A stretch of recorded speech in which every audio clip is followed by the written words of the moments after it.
This episode of On the Limb with Nature's Voice Game Calls is brought to you by Backwater Truck Supply, located at 100 Armor Creek Road in Nitro, West Virginia, right across from the Town and Country Supply.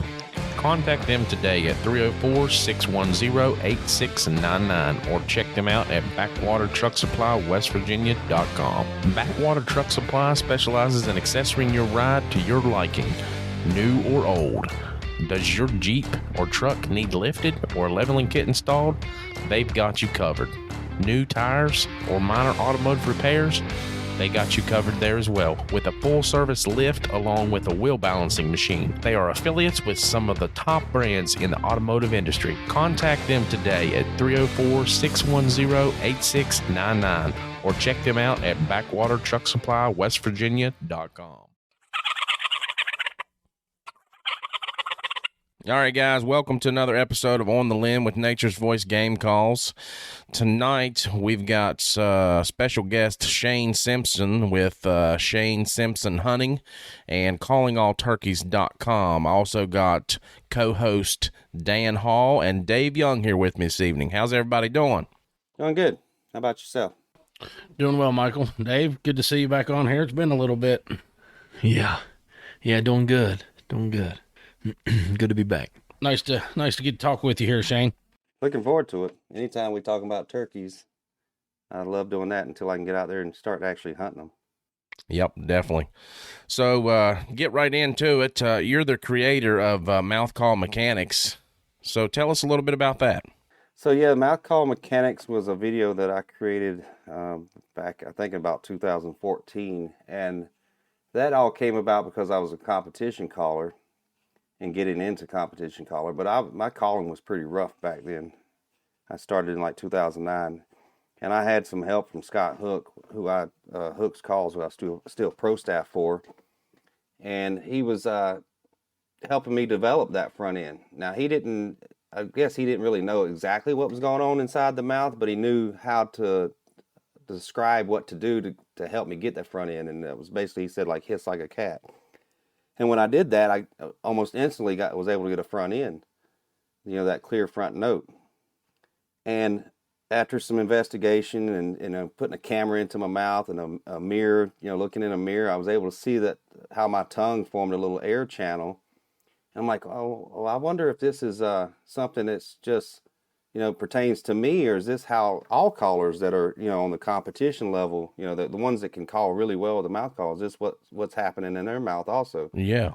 So I went when I went to Grand Nationals down there to compete, I talked to some of the, the champion callers, the top tier callers, and some of them were willing to, call on a mouth call and open their mouth a little bit and let me, see up in their mouth and see how the call was sitting, how their tongue was putting air across the reeds. And it confirmed, what was going on in my mouth as well, how the air was being presented across the call. So after a few years, different investigations and seeing how things worked in the mouth call, I said, you know what, people need to know about this. I mean, I don't want to keep it a secret. I mean, my calling drastically improved as soon as I discovered that. So I sat down one day and produced the Mouth Call Mechanics video, and it used to be on the Mossberg channel. And then when I, left them to start my own channel, or to grow my own channel, I put the video on there. So it had, I don't know how many views on that channel, but it was, over 100,000 views, a couple 100,000 views. Now it has over 100,000 views on my channal.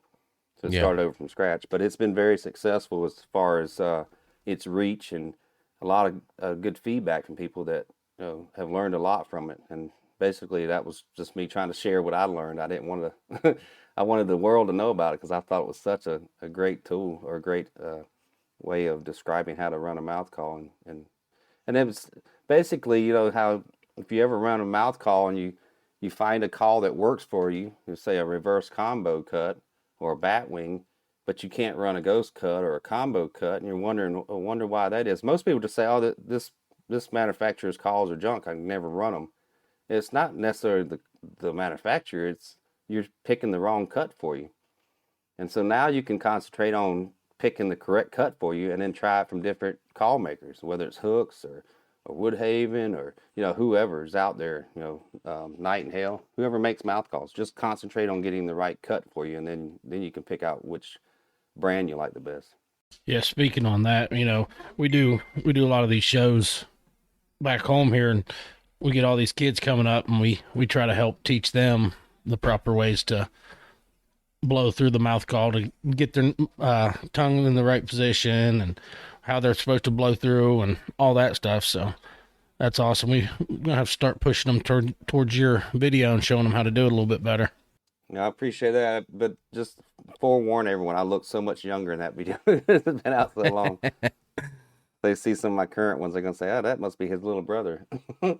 Yeah. No, I tell you, to be honest with you, I've watched it, and I have watched your video way back in the day. I mean, it was back right after you had created it, because that was right after we met, because we had Tracy down there in the competitions, and we had Richard Gunn down there one year, and I had watched your video after that, and it really helped me out. It gave me the mechanics that I needed to get what I needed out of a mouth call. But we try to carry that on with our youth, and we'll be directing them to that for sure.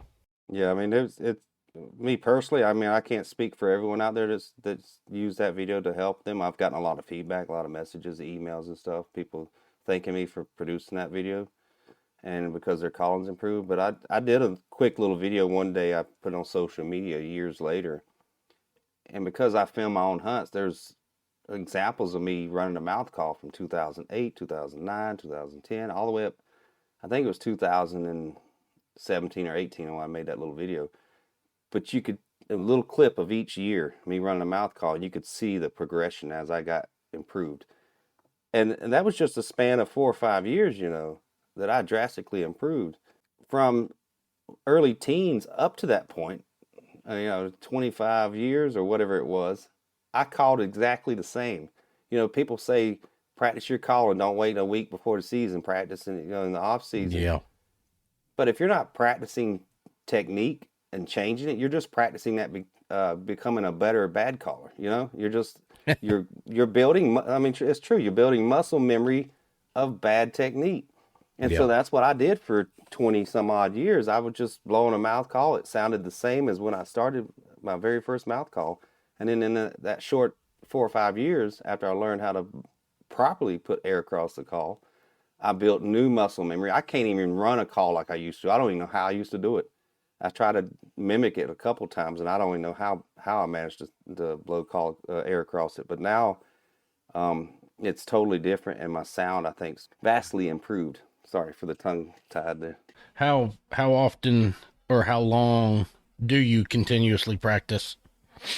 Well, when I was competing, which I don't do so much of that these days, mainly because of my job. I have a job where I work weekends, and that's when most contests occur.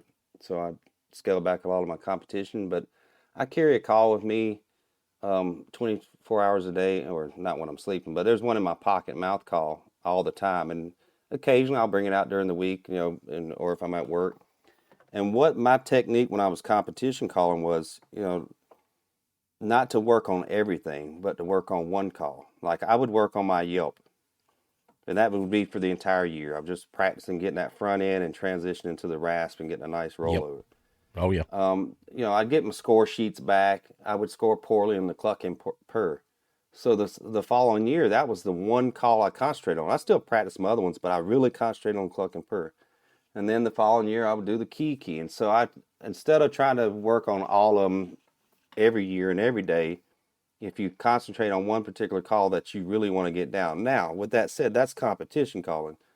In the woods, I don't think most of that stuff's necessary. Yeah. Like clucking and purring, that comes in handy occasionally. But when I get down to that soft, real soft stuff, if he's close enough to hear it, I should be shooting him, Oh yeah, definitely. If I was to give advice on what to concentrate on initially, would be learn how to yelp good, learn how to cut. Those are the two main things, and then start working on the other ones as you go. Those will come in handy occasionally, but not near as much as cutting and yelping. So there, before the podcast, we were talking about, locating turkeys and things like that. Now, when you get a turkey located, you've got that fly down cackle, as they would call it. How important is that to the hunt? I don't. For me, it's not very important. I rarely do it. I think I did it once this past spring, and I took my hat and I built it up, did some tree calls, some you know anticipation clucks. That hen's getting ready to fly down. Usually they start yelping. They yelp with increased intensity, and they speed up yelping. And I can predict a lot of times when a hen's about to pitch off the limb because she starts yelping really quick and she's getting excited. And then I'll just flap my hat against my body and I'll do a fly down cackle. But I don't do that a whole lot. It's just here and there every once in a while. My main thing when I'm calling the birds on the roost is just to do some bubble clucks, some soft yelps until he hits the ground. I want him looking my way and thinking about my direction. Now, if he's got other hens with him, if I start hearing other hens, then I start getting them more aggressive and yelping loudly to them because I want them to come to me, and I'll start ignoring him. If I can drag those hens in, hopefully he's bringing him in with them. So, Shane, not to put you on the spot or anything, but you got a call there with you? He's going to whip it out right now. Look at him. Yeah, He said, let me get it out of my pocket. I want to hear some yelps, man. He said, I told want to you. hear what it's supposed to sound like. I told you, boys. I got to be honest. Just years ago, Mike gave me some mouth calls because I wanted to learn how to do it, and I tried and tried. I cut on the diaphragm of it, trying to get it to where it wouldn't choke me and all this kind of stuff. And I worked on that thing for months and was not able to get anything that sounded like a turkey. Your video is really going to help me out. I just got to be honest, because I would love to learn how to mouth call. I've always had to use a slate, so I'm excited about that. Well, I mean that's the nice thing about a mouth call is because you get in those situations where a gobbler's tight to you. There might be a lot of cover in the way, and you need to make that soft, just some soft calls to make him move a few extra yards to the left or right or a little bit closer.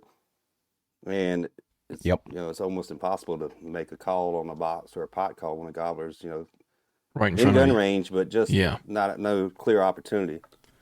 My calls are not prepped. I'm having to separate a reed here. They're normally ready to go because I use them all the time, but today I've been working on my bathroom and I haven't messed with these calls, so yeah, well, I'll do one at a show or something for somebody, and they're like, "Come on now," and I'm like, "Hey, listen, you got to get nice and wet. I ain't had this thing in my mouth. It'd be at the start of a show, and you blow on a dry call, it's going to sound like a turkey puking."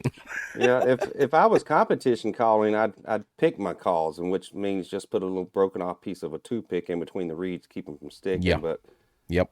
During turkey season, my calls rarely get a chance to completely dry out overnight because I'm hunting in the morning all day, so I don't even bother with that. Anyway, what do you want to hear? I just want to hear some yelps and clucks, man. Just something simple. We'll see if this call can do anything because I think I just tore it. Let's hear a Kiki run. I used to do the what I call an older key, where they'll yelp first and then key. I haven't done that in a while, but you'll hear the older hens do that in the spring sometimes. So, yeah, I haven't practiced that in a while. I did that in competition calling one time just to separate myself from everyone else because everyone else was, doing the traditional kiki run with a key like a baby turkey. And in the spring, you normally hear them yelp first and then key. Sure. And that probably did, set you apart a little bit. Yeah, I had a couple thinking a little bit different of it. Yeah, I had a couple judges that were really impressed by it, and I come off stage and they're like, "Man, that is real turkey right there." But I scored okay, but not enough to do any damage to the competitors. It's tough.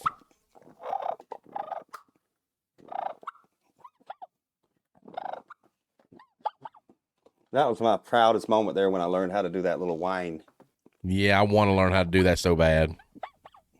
It all comes down to that gap in the top reed where you can access that next reed. That key sound is the basis for everything. It's the front end note. It's your key, it's your bubble clucks. It's the whine.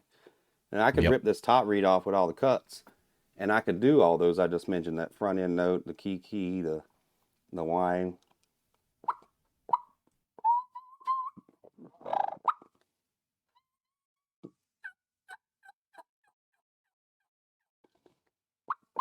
And once you get that down, that makes everything sound more authentic. Oh, yeah, it's good. That right there, boys, is why he's the Minnesota calling champion there. He still holds the title there, right? Yeah, until they have another contest. I was the last one to win it. I think it sounded amazing. What was you doing there, Mike? Was you trying to sound like a Minnesota there? The Minnesota guy? I mean, come on. You betcha. Just go watch the movie Fargo, and that'll give you. Now, people don't really talk like that around where I live because it's more of a metro area. Just like you go to any metro and you go down south to say Charlotte, North Carolina, they don't sound like Southerners because there's so many transplants. And then like right here in the metro, now you get up in northern Minnesota or you get over in Wisconsin, and you start hearing oh, don't you know? You betcha. You know, Minnesota. So you have a 3-pack of mouth calls there that you've created out of the mouth call mechanics, the Prodigy. Yeah, so I had the mouth call mechanics kit after I produced that video. I wanted to, in the video I mentioned about, go to whoever you're getting calls from now and buy a different cut, for different airflows. But I also produced a kit just in case somebody didn't have a preferred call maker. And then eventually, in recent years, I branched off to produce some other calls that still maintain that choice of airflow. A company comes out with a brand new call and they call it the raspy hen or the terrible hen or whatever, some fancy name, and it's just one cut. It might be a combo cut, or they have some fancy cuts in the top reed. But that's going to only work for a limited number of hunters or based on the airflow. And so I was like, you know what, I'm going to make some calls. And my goal in making these calls is make one for each airflow caller. Make it easy to run. You may not be able to get very aggressive on it, but I wanted it to require very little air. And I want it to produce the same sound for the reverse combo cut. I don't call them reverse combo cut and combo, but that's the basic style. And I've created one for the center flow airflow caller. So I have a Prodigy R for right, Prodigy C for center, and a Prodigy L for left. And like I said, there's not a huge amount of tension on there. Back tension seems to be the biggest thing that prohibits you from making a read or a call run easily. It takes a little more air pressure, so I don't put a whole lot of back pressure on there. I use very thin reeds. The sacrifice is you can't get super aggressive on it. You start getting pippy if you try to cut too aggressively. You can cut on them, you just can't get as cut like I like to cut. And that's what led to the Prodigy Elite calls. They have a little more tension, a little thicker reeds, and so you sacrifice some of that really fine calling. And I can still get pretty soft on it, but it requires just a little bit more air. So that's the Prodigy line you're referring to. Sorry I got so long-winded on that. No, you're good. No, nothing wrong with that. It's good to have the knowledge. Will you sleep there, Dave? Wake up, Dave. Unmute. Dude, I'm not asleep. Wake up, Dave. It's the second time we've caught you sleeping. Look, I was Dave, reading. We understand it's been a while messages. since you've got on the podcast. You guys message too much. You got to keep going with the flow here, bud. It is pretty dark in that basement he's in, so I can see why he dozed It's off. extremely dark. I don't want you to see how many guitars I got in here. Mike is the king of like taking screenshots and like sharing them. Yeah, can't do that. I haven't been taking any screenshots here lately, bud. I got a couple. He said, I got you on that. Yeah. So, we're ready to talk about some Midwest turkey hunting? Because I got to hear about this.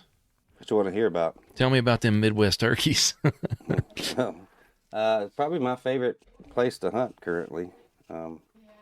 And main reason is, well, they're Easterns. I like hunting Easterns, but it reminds me up here a lot like it was in South Carolina when I first started hunting. The population suffered in the southern states. They're nowhere near what they used to be when I was coming up down there. And when I go out in the spring up here, it reminds me of it because, when I went out, I can remember days in South Carolina going to the local public land, and you hear multiple birds gobbling in the morning. And there was one morning, I bet I had 10 birds around me. And that was kind of a freak of nature there. Wow. That was a rarity, but it wasn't Yeah. uncommon to have 2 or 3 birds gobbling that you could go after. The last time I hunted South Carolina, on that particular piece of public, I did not hear a single bird. I did not find a single track. Wow. It had greatly gone down, especially on that one piece of public. And then I hunt here in the Midwest, and I go in the evening, I ride around, I roost birds. In the mornings, I hear multiple birds. I can hear 4 or 5 birds sometimes. More commonly, it's 2 or 3. Sometimes a few more. It reminds me a lot of when I started hunting in South Carolina. So it's, a lot of it's, reliving those memories, but it's great turkey hunting. We're living in the good old days up here right now. So And you grew up there in South Carolina, correct? yeah, upstate South Carolina. I Yeah. lived in the county that for many years was the top turkey county in the state, Oh wow. as far as harvest and everything. I'm sure I added to that number quite a bit myself. Yeah. So what other states have you hunted? And you say that the Midwest there is your favorite. Which state out there in the Midwest is your favorite? Minnesota or what? A guy asked me that question actually on my YouTube video the other day, yesterday or day before. And I used to give a name of a state whenever someone asked that. I'd say, oh, yeah, South Dakota's fun to hunt, or I'd say Wisconsin because of this or that. But my answer these days is it's not a state, it's a terrain feature and a subspecies. There's nothing I love hunting more than eastern wild turkeys in hill country, Yeah. but hardwood forested hill country, not pine forested hill country. Yeah. I actually like a mix of some hardwoods and pines, but it's got to be hill country and it's got to be eastern wild turkeys. There's nothing that I enjoy more than the strategy of using the terrain, and calling those birds through the timber. All those combinations really do it for me. It's tough, isn't it? And everybody says, "Oh no, eastern birds ain't the hardest to kill." I believe they are. We got plenty of that hill country out here. Yeah, I'd say the eastern's the one that probably is the most difficult to call in overall or to hunt. And I'll just base that off my limited experience with the other subspecies. Florida, I've hunted there quite a few times and called in Osceolas. I've never really struggled with those birds. They seem to be, very callable. Yeah, that's what I've heard Miriams from and Rios out west, they're not most the of the most people. callable birds sometimes, because but they they get with their hens and stuff, but they gobble all the time. If you Yeah. find one by himself, they'll come running in like a kamikaze, but they just gobble so much that it makes it fun to hunt and easier to hunt them, and you can use the terrain to get closer or whatever. But if you had to really pick one, it's not a huge amount. I mean, the Easterns are clearly a little bit more difficult to hunt and be consistently successful with them. Now, is it the Miriams or the Rios, the ones that'll actually jump a fence? I know that we've had a couple people use our calls out there in Oklahoma, I believe it was. And they actually did up an article about it on BoneQuest magazine when they had that magazine out. But and another thing is like the eastern birds, you can't get a gobbler to come downhill. You can get one to come up, but you can't get one to come downhill. Yeah, well, back to the fence. It seems like all gobblers become idiots when it comes to a fence. They can't figure out how to get across them. Now I have dealt with some Miriams that have learned how to go under a barbed wire. Yeah. But I mean, and I've dealt with Easterns that come up to a barbed wire and they don't know how to bend down for some reason. They just walk back and forth. So I don't have enough experience with all of them to say which one does it better. But they all seem to struggle with fences for some reason. And then your other topic, what was your other thing? The other part of your question? Eastern birds up and down hills. Oh yeah, so yeah, it's much easier to call them uphill, and it's not impossible to call them downhill, but I really don't prefer to do that. Yeah. And it's funny that you mentioned that because I have next Sunday. So I have a video coming up this week, this Wednesday on my channel, and one on Sunday. The one that's coming up Wednesday, you'll see us trying to work a bird, and he's up above us. He's up on a ridge, and he does not budge from that ridge. And so we go after him. And then on the video on Sunday, you'll see us go after another bird on a ridge. And I actually ignored that bird that morning because he was up on a ridge on private and the public was down the hill. And I'm like, yeah, let's go find a different bird. We're not even going to bother with him. We ended up coming back to him later, and we were able to call him down the hill. But we found him in the right mood, middle of the day. He was just a very hot bird. So Yeah. it is possible. Yeah. But I was shocked at how easy it was to call him down. But in most instances, a bird above you is going to stay above you. Oh yeah, definitely. We've had them come diagonally, down, not directly down. Yeah. But one of the things I was wanting to mention after you said that's one of the videos that you posted the other day that just reached, what was it, 1 million on TikTok? Yeah, that was the one in Iowa. That was I think it's the same bird I missed earlier that morning. He flew away from me, and I saw where he flew, and the ridge, he basically flew along parallel to the ridge, and then he landed on the other end of the ridge, the same ridge.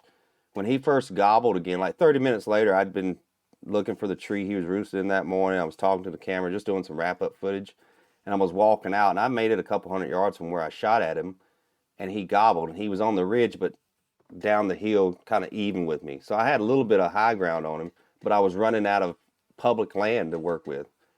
So I basically sat down where I was at. I couldn't move up to the top of the ridge because there was a private field up top. I couldn't go much farther back down the hill because there was a cliff behind me. So I just sat where I was at. And sure enough, I say it in the video as he's coming in closer, I say he's going to go high. And that's exactly what he did. He went up to that field up high, and he sat there for 20 minutes strutting and gobbling. And I could not see him. I finally coaxed him into the woods with some hen scratching, and I went silent on him for a while, but then I raked in the leaves a little bit and did some soft calling. He finally came in. I could have shot him, but I wasn't positive he was on public. But yeah, I made a little snippet of that video and put it on TikTok of just him gobbling just out of sight. Yeah. And it hit almost a million views. And it's amazing the comments I got on there from people with no context of what was going on other than there's a turkey gobbling. How many people, armchair quarterbacks, man, you set up in the wrong spot. You should have been up on that ridge, or you should have ran up the hill and shot him. I'm like, it was private land. None of that stuff would have worked out. So without the context, everybody assumed I did the wrong thing. I did the only thing I could, really. That's funny. Yeah, and you'll get that. Yeah, you'll get that on anything you post out there these days. Yeah. Instead of what I did right, they're quick to criticize what you did wrong. Absolutely. So I got a couple quick questions, kind of like a two-part here. The differences between competition calling and actual hunting. Where do you see that at? And also, are there many differences in between, like a Eastern, a Rio, a Merriam, anything like that, on the way you call one? Yeah, I mean, as far as competition calling, I've heard that a lot over the years. I mean, I don't need to be a competition caller to call in a gobbler, or people will criticize it, but they're one and the same, but they're not the same. So when you're competition calling, you're trying to present or paint a picture to a judge. You're trying to sound like a real turkey, and you're trying to paint a story, like a bird on the limb, waking up, doing tree yelps, flying down, da da da da da. When I'm out in the woods, I'm still trying to paint a picture, and I'm still trying to sound like a real turkey. So they're the same in that sense. But I don't have to worry about making mistakes. I don't have to be perfect out there. If I have a reed slip, that happened on one of my recent videos I just posted. I had a reed flip while I was trying to jake yelp, and it came out with a high pitched sound. Well, I just simply flipped the reed back and jake yelped to them, and they came in. If I was on stage, that would have cost me the competition. I would have finished last place, just for a simple reed slip. So, I mean, it does, being realistic, sounding realistic, will help you in both. There's no denying that. The more realistic you can sound in the woods, the better you can fool a turkey, and the more realistic you can be on stage, the higher you're going to score. But there are things we do on stage that we don't need to do in the woods. If you can yelp and cut, and maybe Jake yelp or gobble, you got enough there to kill turkeys consistently. You may not be able to cluck and purr, but you're going to have to do that on a competition stage, but it's not really necessary out in the woods. Yeah. Right. And then your other question was about the different subspecies. What was that question again? Do you have different ways you call the different subspecies? Like Western, I call them Western birds. I don't say Merriam's or Rio Grandes. I just call them Western birds. The hens are a little more high pitched in general. They're pippy. I call it being pippy when they're clucking and cutting. It's more of a, here, let me get my call. I'll demonstrate it. It's almost like my bubble cluck. So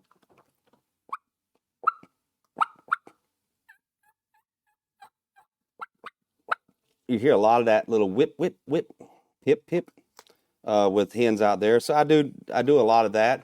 Also, when I'm hunting Western birds, I call a lot more. I mean, a lot more. I told my brother and my nephews when they were out there in the Black Hills with me one time, I said, if you get on some birds, start calling. Run that pot call till your hands are tired. And when your hands get tired, hand it to your son. Let him run that pot call. Because they love to talk. And you will not scare them off by calling too much. Try to sound like as many turkeys as you can.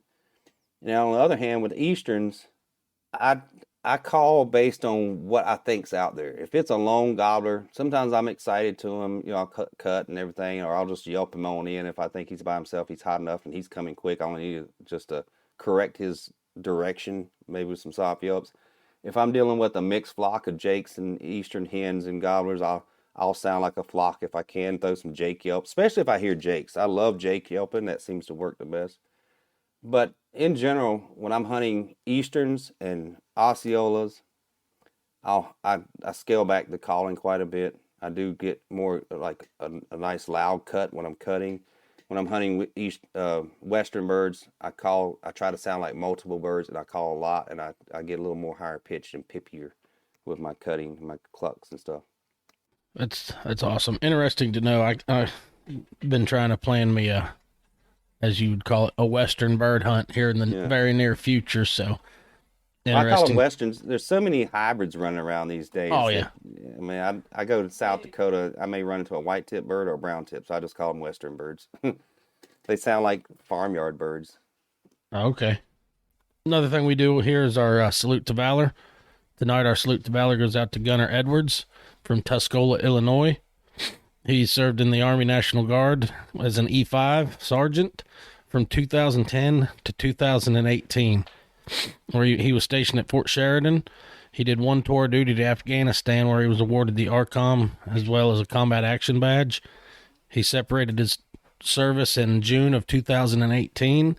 I am going to throw him under the bus here for a minute because he was an MP, which, as an infantry guy, we don't like them MPs. They like to get us in trouble.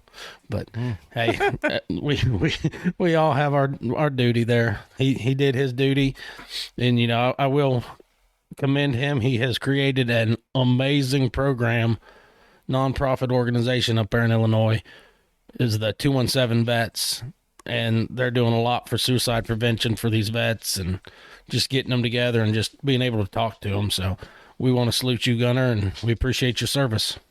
Yes, thank you for your service, Gunnar. It's awesome. Yes, thank you for your service, Gunnar. Man, I tell you, that's one thing that I really enjoyed about the Super Bowl this year. They really seemed like they wanted to put America first there at the beginning with Chris Stapleton I was up surprised. there.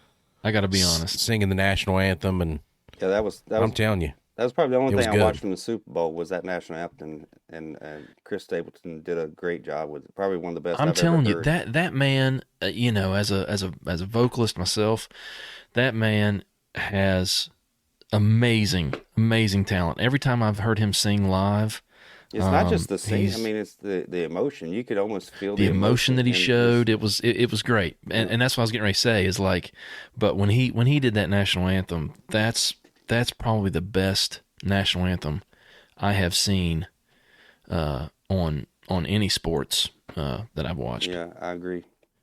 Yeah, it was really good. Have you all ever been to NFL game like that or a NASCAR race to where they've had the flyovers. I mean, we did one there in Bristol and they had a flyover. Being in Thunder Valley when they have those jets fly by, oh my gosh, you talk about chills. Yeah, I was at Lowe's Motor Speedway down there in Charlotte for the Winston, and they did a flyby. It's pretty amazing, you know. I could imagine it at Thunder Valley in Bristol. I went there for a drag race years and years ago, and it's already loud enough with those drag cars. I couldn't imagine F-16s flying over or something. Yep, it was nuts. Yeah, it'd be awesome. I haven't had the luxury of it, but I mean, I have watched many jets fly over. Yeah, I'm sure. Well, let's get back to hunting. So, Shane, gobbling. You've won a couple of competitions in the gobbling section, and how often do you use that in the woods? A lot of people say that it's a dangerous move to use, and some people say that it gets turkeys to come in for them. It's I'd say it's worked for me when I've used it, but I don't use it often. I use it as a last resort. I don't think of it as being too unsafe, but because I don't consider my gobble to be realistic enough to fool anybody. It's just barely realistic enough to fool a gobbler sometimes. But I can count on one hand how many times it's worked for me. It hasn't worked more than that, just a few times. But like I said, I don't use it often. I can recall one a few years back where this bird was gobbling. He was not budged from his location. And as a last resort, I was like, you know what I have to lose? I gobbled at him.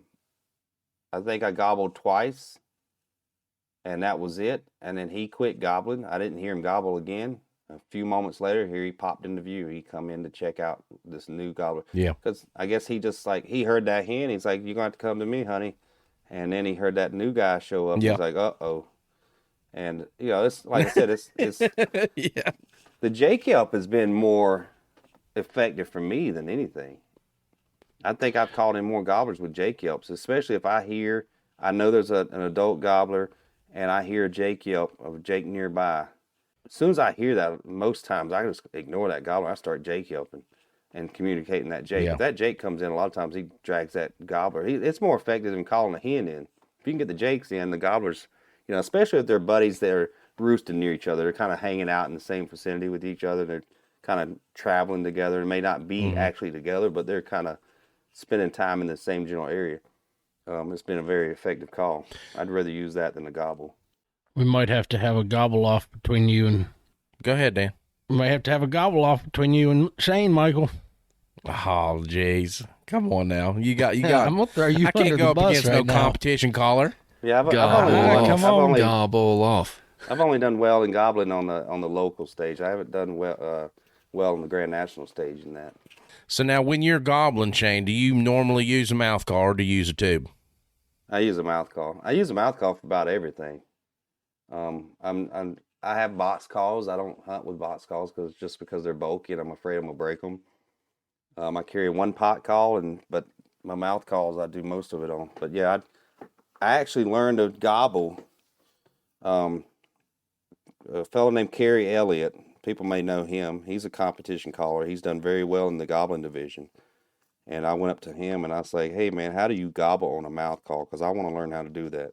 Beforehand, I was just sticking the call up against my teeth and gobbling like I was blowing a tube call.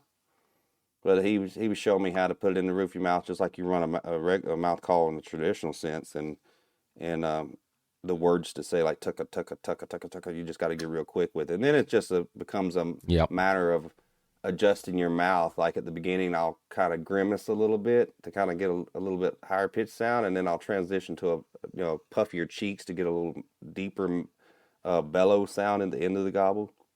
But yep.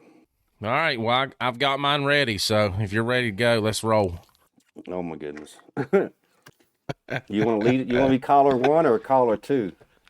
Go ahead. You be caller one. Yeah. Caller one always gets the worst scores. All right, caller one, let's hit it.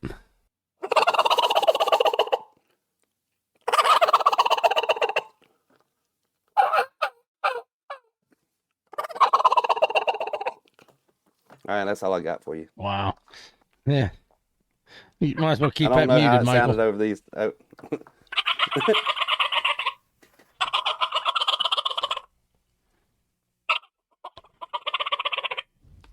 That's all I got. What did I score? I'm a caller one. I know always gets the lowest scores in competition because they're afraid to give them anything higher. All right. I am unbiased, so I say Shane. Man, I really think you got about a 9.9. And then Michael, You know the I scores would at give Grand you National a go up to 20, 0 to 20. oh 0 to 20. I don't know Oh, why. yeah, not a but 9.9. We'll give Michael the that's- 9.9. Oh, man. I'm sorry, Mike. We no longer have the co-host Dave. For some reason, I'm cutting out. I don't know what's happening. No, that's really good. But really, both of you, they're really good. I can't gobble for nothing. It sounds like a dying Jake when I try it. No, I like the deeper tone of your gobble. So how are you getting that? Yeah. Oh, part of it's got to do with the mouth call. Because I have run calls that have like prof really thin reeds, like really that's about the thinnest you can get. I have a thicker black reed on the top of this one here, and I Okay. have I'm showing these guys in the camera. You guys listening won't be able to see this, but this one here has, you see it's cut off. I have a gap on the left side so I can get my front end, but I have two big old chunks there to give me, some rasp, but some deeper sounding rasp, I guess. You can see the tips are squared off. Let me see. Let me get my, yeah. I don't know if you can see that. See how they're squared off? And then Yep. my traditional mouth call has a pointed tip on that. More pointed. So that squared off gives doesn't get as loud as high pitched, I guess. Well, that explains makes it. I sense. was doing it with the You split had the wrong V, call, so- Michael. That's exactly what happened. Yep, had to split V. I should have done it with our. Yeah, Vaunter. let's not blame the call, Mike. Okay. Hey, Dave, let's hear you gobble there. Yeah, let's hear it. That's all I got, bud. That's all I didn't got. say put one. Oh,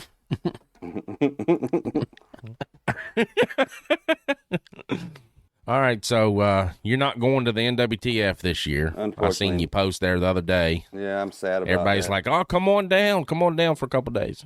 Yeah, I just don't have enough time. I would normally. My daughter has a volleyball tournament. She's big into volleyball now. She has a volleyball tournament this weekend, the same weekend as Grand Nationals. The thought occurred to me to drive down because it's about a 14-hour drive. I can make it in a day, spend a day there, and then turn around and drive back the next day. I'll be getting back just in time to make it to the hotel to see the volleyball, the start of it. And I'm Yeah. like, you know what? It's not worth all that driving to. I enjoy it so much that I would do it. But I was like, I'm just going to have to miss this year. I'll be back next year in full force. I'll be there the entire week, but I'm going to miss it this year Yeah. for sure. I take it you guys are Yeah. all going to go, right? Well, I'm thinking about driving down on Friday, just for the night.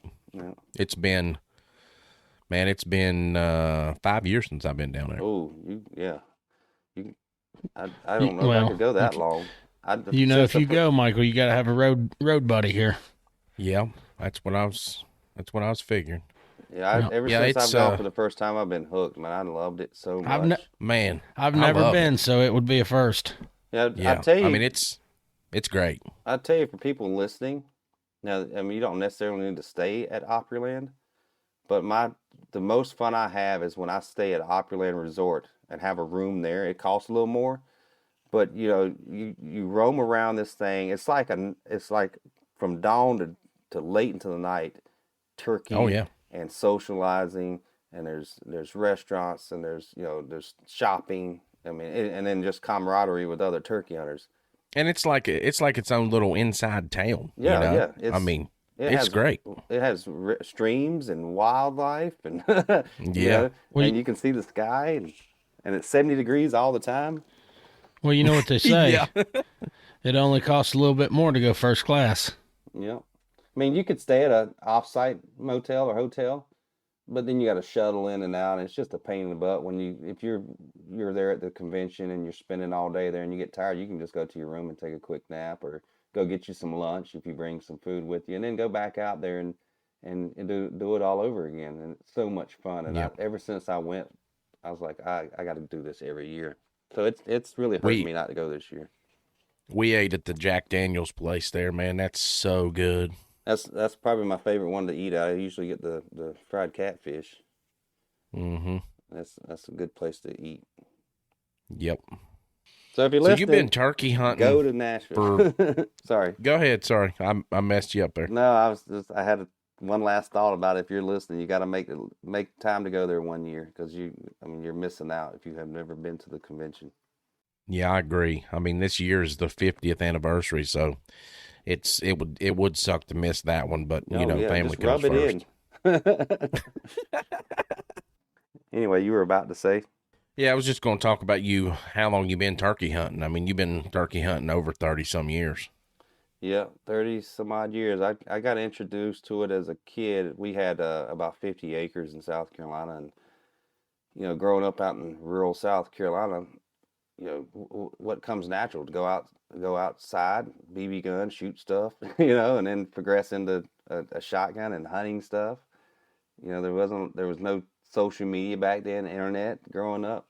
Everybody lived so far apart, you couldn't just ride to your friend's house. So we had to do stuff to occupy us, and that was hunting, and I enjoyed it. I knew nothing about turkey hunting when I first went. I just walked back. Me and my brother walked back on our property, and actually our property butted up to some public land, and so we ended up on that public land on a logging road, and come across another turkey hunter. Now this was a guy that been hunting. He was much older than us, and he'd been hunting for a few years. And he asked. He said, "What you guys doing? What you hunting?" I thought, "Yeah, turkey hunting, trying to." He said, "What you using for a call?" And I was like, "We don't have a call. We're just walking around hoping to see one." That's how limited my knowledge of turkey hunting was. We thought we could just walk around and see it like a squirrel and just shoot it, right? Yeah. He's like, so he had his little pack of vest or something with, I can't remember what he had, but he had brand new calls still in the package, mouth calls. And he's like, they're hunter specialties, mouth calls. And he's like, "Here you go," and gave us each one. I said, "Learn to use this, sit against a tree and call the turkeys in," and gave us a quick little tutorial on turkey hunting, the basics. And that was my first experience with a turkey call, and it was a mouth call. Wow. And I quickly picked it up to where I could make some decent yelps and stuff. It wasn't great, but it was good enough. I think I called in a Jake the very next day with that call he gave me, sitting against a tree, and I missed him. But and that was it. I mean, I started using a mouth call from then on, and learning, reading as much as I could about turkey hunting, watching as much as I could. My favorite thing was watching Rob Keck. If no one knows who he is, but look him up. He had some great videos, instructional videos about the wild turkey. And then I watched, of course, like Night in Hell and Walter Parrott and all those guys growing up. But Now, isn't Rob, is he with True Timber Outdoors?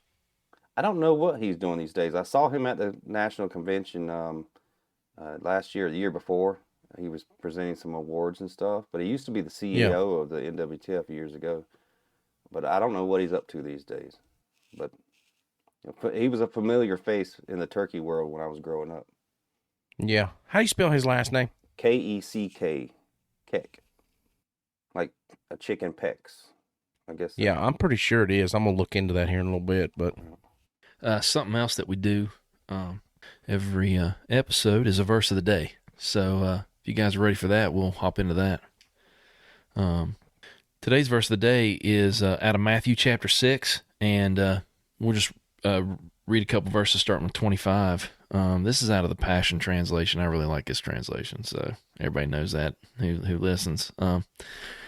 This is why I tell you to never be worried about your life, for all that you need will be provided, such as food, water, clothing, everything your body needs. Isn't there more to your life than a meal? Isn't your body more than clothing? Look at all the birds.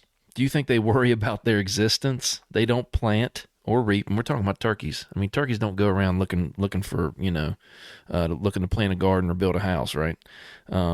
or store up food, yet your heavenly Father provides them each with food. Aren't you much more valuable to your Father than they? And then he says, so which one of you, by worrying, could add anything to your life? And today seems like worry, stress is a killer, man. I mean, people having heart attacks. Stress breaks down your organs, it breaks down your body. It'll actually cause you to lose hair and go gray and just all kinds of crazy stuff early. And we weren't created to be stressful. We were actually created to just kind of go through life and trust that our Creator will take care of us. And, just like the turkeys, just like the birds. So anyway, I think it's pretty pertinent for today, because really, what can you change about a situation? A situation comes against you. Does it get better by worrying about it? Does it get better by stressing out and getting mad and yelling at everybody and acting like an idiot? Or, is it better if you just stay calm and think, try to think your way out of it, try to think your way through it, pray about it? Man, you picked that verse exactly for me this week. That's all I've been thinking. I've been under a lot of stress, but I got so much going on with this bathroom and other stuff. But Yeah. it's amazing when you go to church and the pastor starts talking the sermon. You always feel like he's talking about you. Yeah. Happens to me all the time, man. Yep. Or maybe Sure does. I hope that's not just me. It happens too. Maybe they are just talking about me. That's funny. No, it happens to me all the time, and really, I've had kind of a stressful week at work too, just the project deadline we got coming up Friday.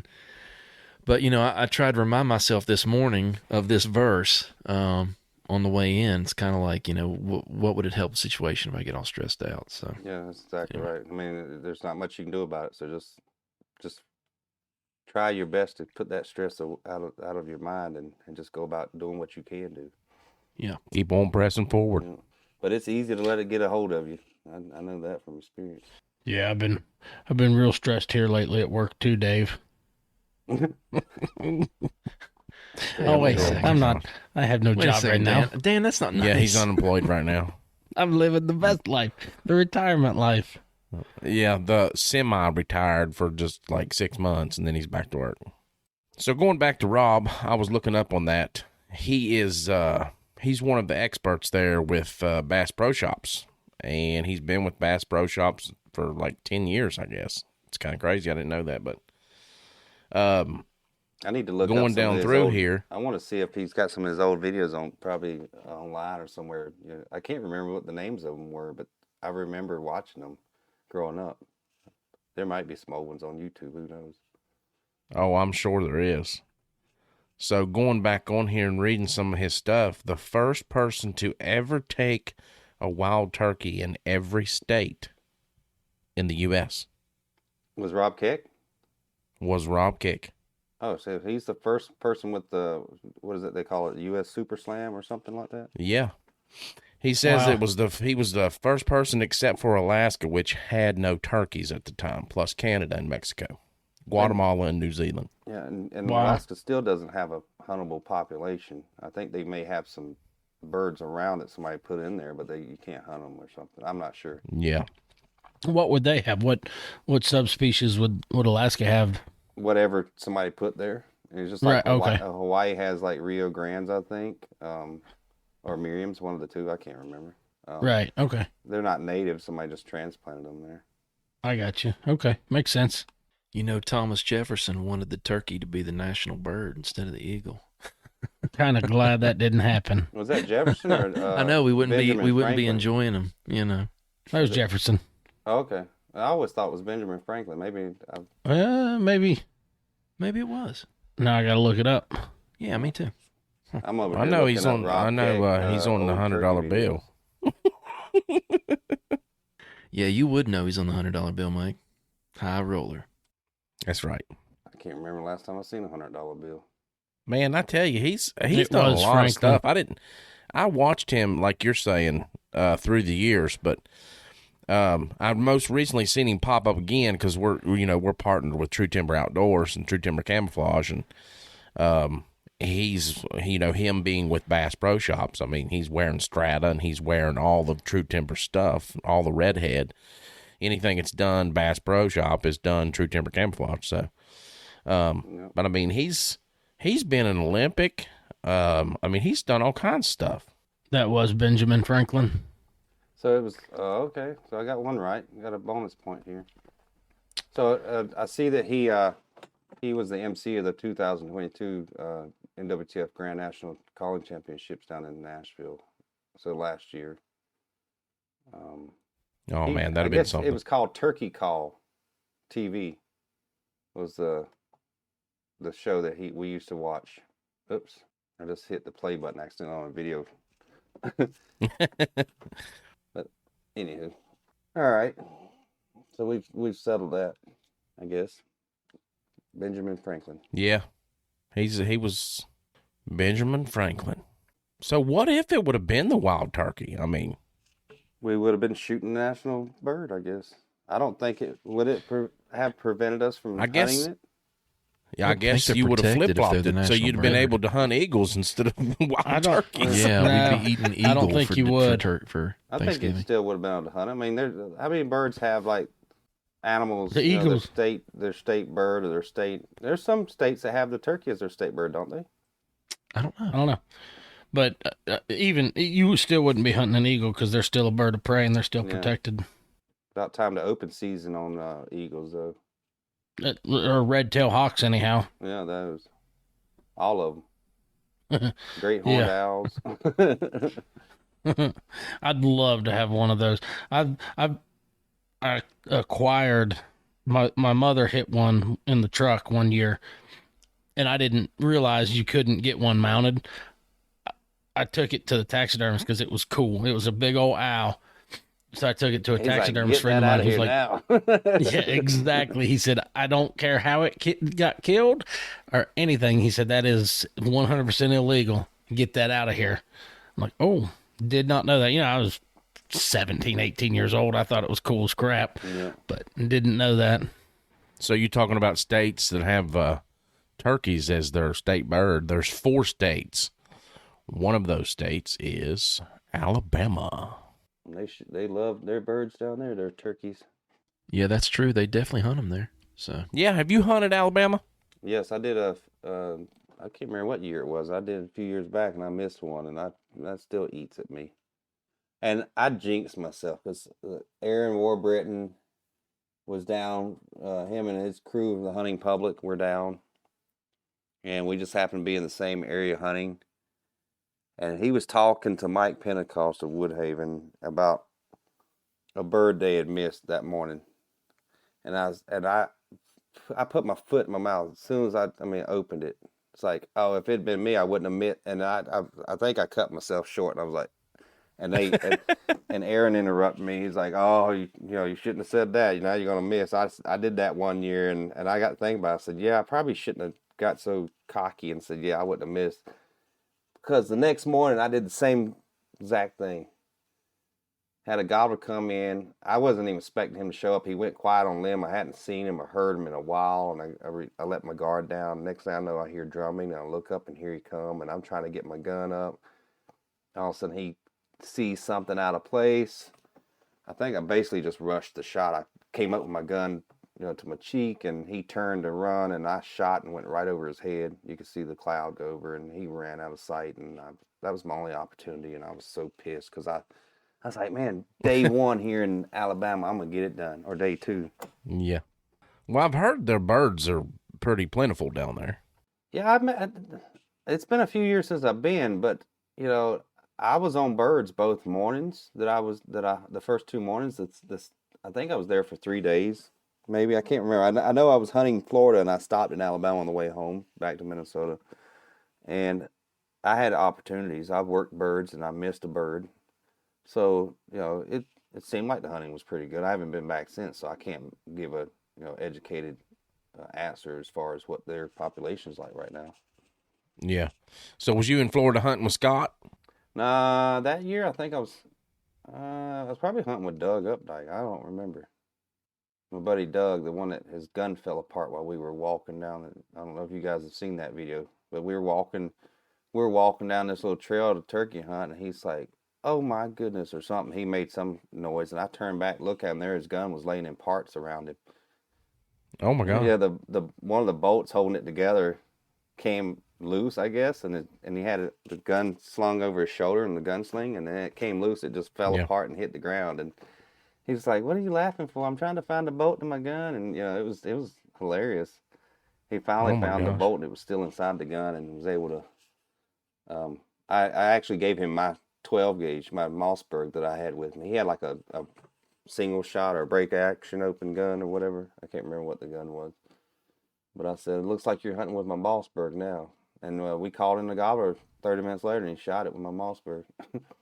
but anybody that keeps up my videos, they know who Doug Updike is, and they know that gun story or that video. Well, Shane, we appreciate you coming on this evening, buddy. It was a pleasure having you. I know it's been a long time that we've spoke. We talk there on Facebook occasionally, but since I haven't been to the Grand Nationals in a little over 5 years, it's I hope to go this Friday. If not, I'll definitely be there next year. Yeah. So It's good talking to you and good seeing you again. I get to see you on video in person, I guess. But it's good talking to you again. And if you make it down to Nashville, have fun down there. Well, I'm sure you will. That's a given. Yep, definitely. And it was nice Well, just let meeting everybody the other know fellas. about your website there before we go, and where they can pick up that Prodigy 3-pack of mouth calls, and then you got a 4-pack there you was talking about. Yeah, so And about your videos and things. yeah, they can go to ShaneSimpsonHunting.com, and if you go to the tab for shopping or whatever, you can find my 3-pack of Prodigy calls. They're offered in a 3-pack for a limited time, so get one soon because I'll be in it here soon.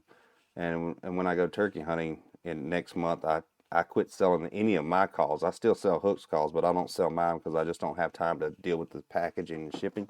Anyway, Yeah. the mouth call mechanics kit is also on there. That's if you watch that video and you see the 4 different calls that you can get with that, the uncut and the other various cuts. If you don't want to spend the money for the entire kit, if you kind of have an idea of what calls you need, you can buy them individually also. I sell them individually or as a kit. And then you can catch, my deer tracking videos, my turkey hunting videos, and my deer hunting videos on my website or on my YouTube channel as well. Shane Simpson Hunting for both locations. Yeah, that was one thing I forgot to mention. I had sent you a message there on Facebook. We mentioned you a couple episodes. Well, it was actually last year when we first started on our episodes about your hunting there your tracking there with your dog and stuff.